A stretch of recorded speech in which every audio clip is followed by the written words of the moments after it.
اس کے بعد یزید نے گورنر مدینہ کو معزول کیا، عمرو بن سعید اشدق جیسے ظالم شخص کو وہاں سے مکہ مکرمہ بھیجا 400 سوار لے کر کہ جاؤ ان کو پکڑ کے لاؤ، فلاں کرو فلاں۔ جب یہ مکہ مکرمہ آئے تو انہیں سمجھ آیا کہ ہمارا پالا کس سے پڑا ہے، اور شرم کے مارے اپنے منہ نیچا کر کے واپس چلے گئے کہ یار مکہ مکرمہ میں دار الامن ہے، بلد الامین ہے، پرامن جگہ ہے، جہاں چونٹی تک کو مارنے کی اجازت نہیں ہے،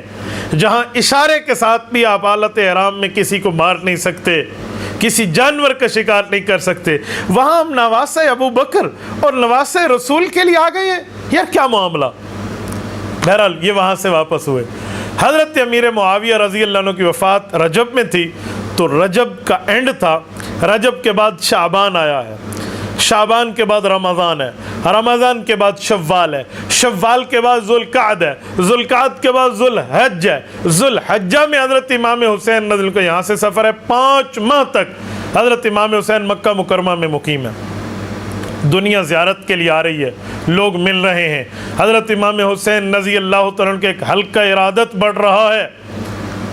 تو کوفہ کے چند ظالم بے وفاؤں کے امام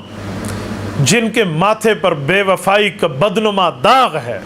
اور تا قیامت ان کے چہرے پر یہ ندامت اور بے وفائی کا داغ رہے گا، انہوں نے خطوط لکھے ہیں، انہوں نے آفر پیش کی ہے، انہوں نے وفود بھیجے ہیں، ڈیلیگیشن کا تاندہ بن گیا ہے۔ امام حسین رضی اللہ عنہ، ہم نے سنا ہے آپ نے یزید کی بیعت کا انکار کیا ہے، آپ آئیے ہماری قیادت کیجئے، آپ آئیے کوفہ تشریف لائیے، آپ آئیے ہماری رہنمائی کیجئے، ہمیں شرعی معاملات میں سمجھائیے اور ہماری سرپرستی فرمائیے۔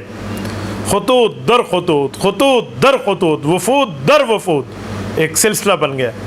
حضرت امام حسین رضی اللہ عنہ جب سفر کا ارادہ فرماتے ہیں تو صحابہ کی اولادیں اور امام حسین کے بچپن کے ساتھی اور دوست اور پیارے اور تعلق والے یہ آڑے آ جاتے ہیں، آپ سفر کیوں کر رہے ہیں؟ آپ جانتے نہیں ہیں یہ عراق والے کون سے لوگ ہیں جو آپ کو طلب کر رہے ہیں؟ انہوں نے آپ کے والد حضرت علی المرتضیٰ رضی اللہ تعالیٰ عنہ کے ساتھ کیا کیا، انہوں نے آپ کے بھائی حضرت امام حسن رضی اللہ عنہ کے ساتھ کیا کیا، یا مذل المؤمنین کا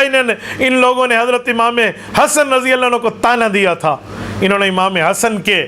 نیزے کے ساتھ ان کے ران پر حملہ کیا تھا اور زخم دیا تھا۔ وجہ حضرت امام حسن رضی اللہ عنہ نے اللہ کے رسول صلی اللہ علیہ وسلم کی پیشن گوئی کو پورا کرتے ہوئے اپنے والد حضرت علی المرتضیٰ کی طرف سے ان کی شہادت کے بعد بطور جانشین حضرت امیر معاویہ رضی اللہ عنہ کے ساتھ بیعت کی ہے، ہاتھ میں ہاتھ دے کر صلح کی ہے۔ اس کی پاداش میں ان کوفیوں کے نظریں پھر گئیں، ان کوفیوں کے لہجے پھر گئے، ان کوفیوں کے قول و قرار ایک جگہ نہیں رہے۔ آپ کو نہیں جانا چاہیے۔